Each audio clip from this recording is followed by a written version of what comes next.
It's a little shy, but he's all right. Yeah, there he is. Oh, There he is. Yeah, little boo boo. they don't understand cameras, do they? No, no. No. But he doesn't. He knows he doesn't like being on camera, which is very odd.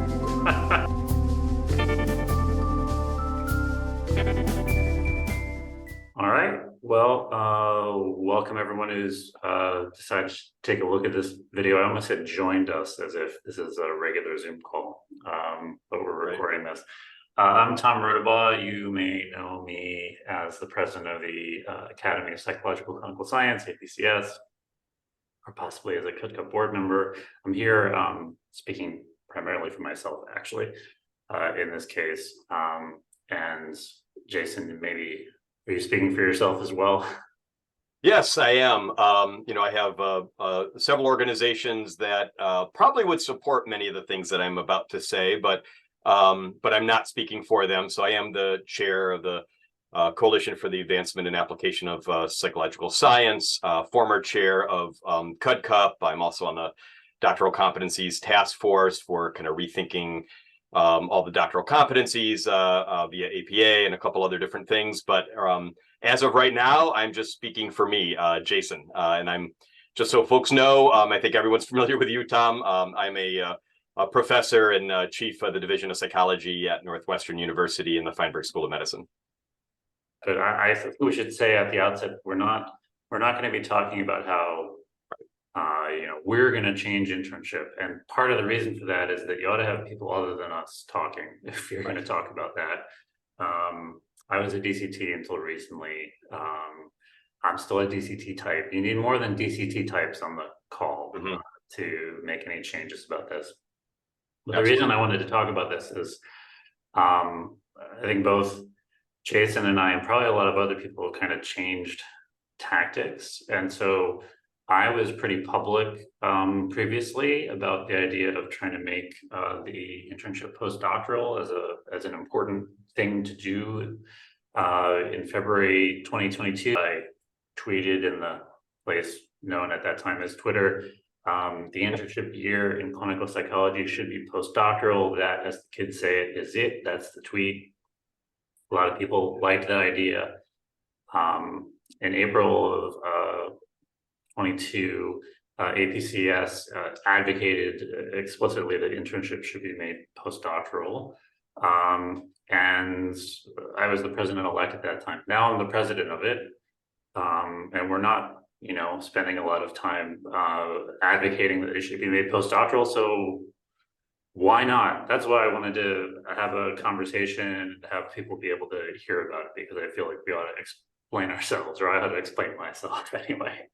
I agree, Tom, and I'm in the same boat as you. I helped second author on a paper with Howard Berenbaum and a whole bunch of other folks, where we also advocated for the internship to go postdoctoral. So you're not alone in kind of changing our tune in that way. Yeah, it seemed like it would solve a lot of problems. And I mean, even so, I'm at UNC Chapel Hill now, and we just had a conversation about an issue that would not be a problem as the internship were postdoctoral. But it turns out there are a lot of problems with trying to move in that direction. One of which is that clinical psych is not the only internship PhD program, and there's a thinking that we ought to coordinate that with those other programs. But there's also a big issue with licensing law as well. Correct. Yeah. So when you think about health service psychology broadly, and that includes clinical psychology, counseling psychology, school psychology, any change that would be made to the internship would affect all of those program areas within health service psychology. So it would be a big step to do just from a kind of internal accreditation issue. We'd have to rewrite our standards of accreditation, which were just came out 5-6 years ago, and usually are only rewritten, every 20 years. Our implementing regulations, this is getting kind of wonky into the policies of accreditation, but implementing regulations can be rewritten pretty quickly. Standards, not so much. The process for doing that is hard, but it's not impossible. Where we start to hit more that's brushing up against at least any sort of kind of quick or immediate possibility of not happening would be when we start to get into licensing law, for sure. It gets very complicated. And I think we would hit a lot of roadblocks if we were to really push for this going forward. For those of you who are not sure what it looks like to change the licensing law, it's makes sense that you wouldn't be sure about that, because it actually depends on which state you're talking about. It could be very different from one state to another. I'm acquainted with this because I've been following what PCSAS is trying to do to try to, whenever possible, have states acknowledge that PCSAS accreditation means that it's a good program, essentially, and put that into the law when necessary. And sometimes it's as simple as a psychologist testifying and saying this is important, and other times it takes years lobbying.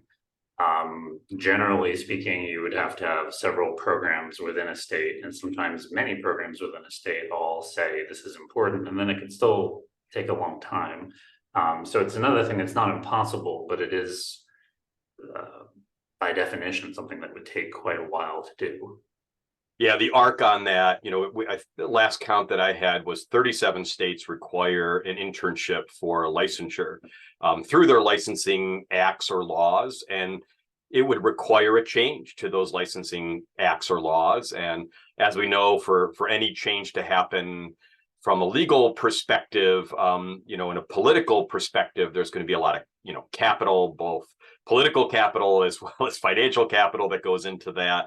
And I would imagine that if we started this process now with substantial funding, substantial support, 100% agreement with accreditation, 100% agreement with all programs across the country in health service psychology, it'd probably still take us 20 years.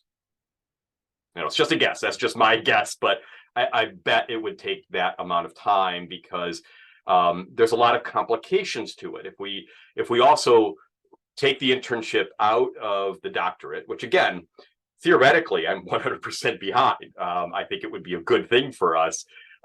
It also opens up other things. So now, can you have people getting licensed with, very limited clinical hours? Does it then open up the Psychology Licensing Act in a particular state to get diluted in other ways? Does it open up other disciplines, professions to now call themselves psychologists? Or does it open up anybody to call themselves a psychologist? These are all things that, I might be bringing up these hypotheticals. These are actually real things that have happened in states when you start to open up the licensing law and try to make a change in a particular state. These kind of things are going to happen, and they have happened, where people try to go in and make changes to other aspects of the licensing act or the law that are not going to be something that we would like to see, both for protection of the public, and frankly for our own interests, our own guild interests, which we have to a certain extent if we're going to have a profession, right? I don't think guild interests should drive what we do, but to completely ignore them is really quite foolish as well. So if we do open up something as radical as this, we have to be prepared to handle other potential radical changes to the licensing act or licensing laws that might not be something that's certainly not good for the profession of clinical psychology, and also not good for people within that state looking to get psychological services. Yeah, it is very frustrating to be in this kind of situation. I'm sure some of the people listening to this are saying, well, but it shouldn't be that hard. And I agree. And shout out to North Carolina. In this respect, their licensing law is very easy to work with, because it says that you have to have 2 years of experience, one of which can be pre-doctoral. So North Carolina is not among those 37 states, but for the other 37, it would be a long road. And that, again, as you're saying, would be with everyone wanting to do it and being ready to do it. There was a poll of directors of internships who would be among the people who you would want to have on your side for this. And pretty overwhelmingly, they were against the idea, although not everybody. So right. There's room. Maybe this is something, the time may come for. It may be possible to convince more people, but as of right now, it's a hard road that we would be looking at. Yeah, I think it'd be a very hard road for us to look at. It'd be a lot of time and energy and resources that would be put into doing this. And, again, theoretically, I'm still 100% behind it. The amount of clinical preparation that most of our students and most of our programs provide prior to the internship is quite substantial. And again, the benefits of removing the internship or putting it into the postdoctoral for licensure would allow then for more flexibility for programs in terms of how they want to spend that time, rather than, somebody who doesn't want to go into direct patient care, rather than spending an entire year doing direct patient care, could be doing other things that, from a public health perspective would probably have a bigger impact.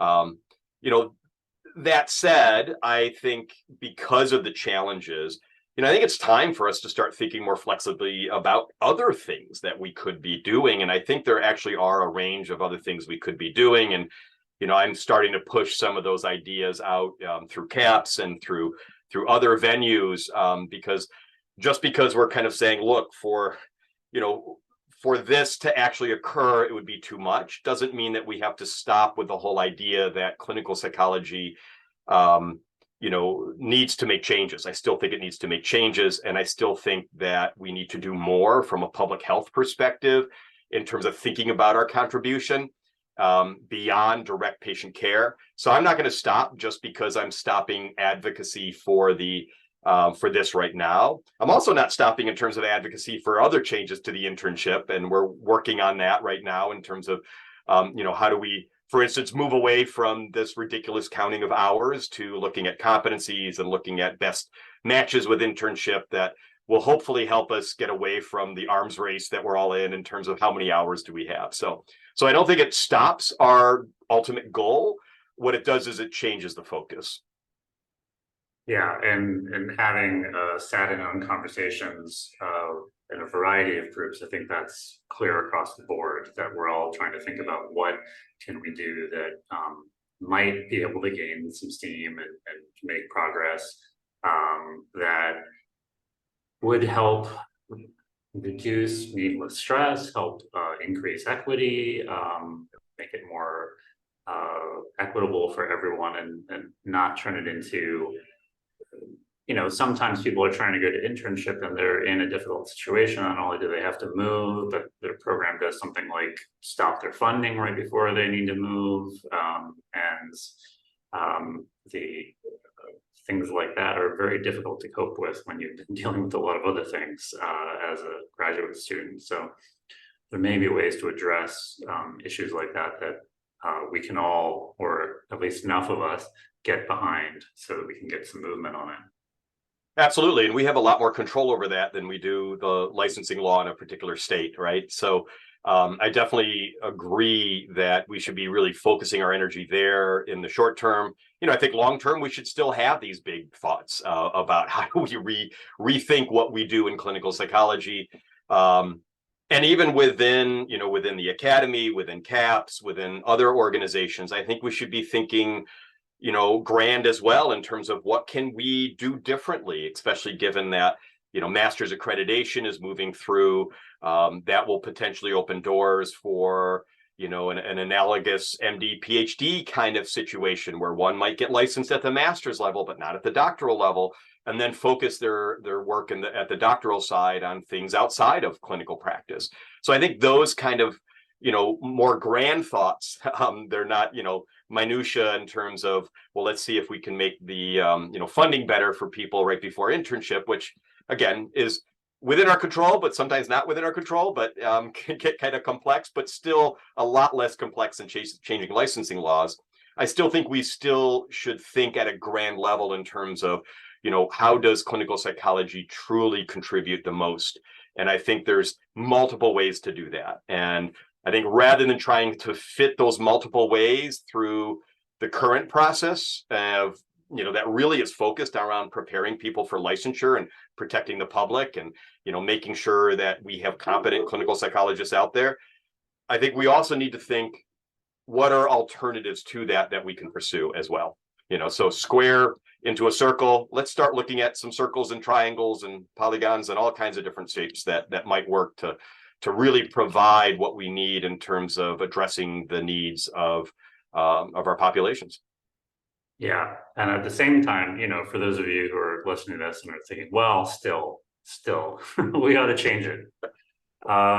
Change is a funny thing, right? So it doesn't happen, it doesn't always happen incrementally the way you might expect. And sometimes it's very surprising when things suddenly shift. Enough people change their minds about something and something else happens that you're not expecting. Like, we're all doing telehealth now.